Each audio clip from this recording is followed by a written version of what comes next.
Katulad mo, maganda rin yung nagiging daloy ng buhay ng person mo. May success at saka recognition. Kasi nalagpasan ng person mo yung mga challenges na dumating sa buhay niya. Ito yung deserve ng person mo na ma-appreciate ng kapwa niya o ng family. Na nakikilala na yung effort niya sa family nyo, sa relasyon nyo, o kaya sa career. Para sa financial, inaani mo na kung ano yung mga pinaghirapan mo.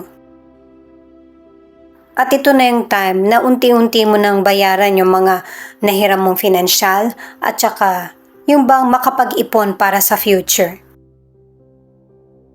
Hindi kailangan sabihin na future pa naman yan kasi ang daming pagbabagong nagagawa.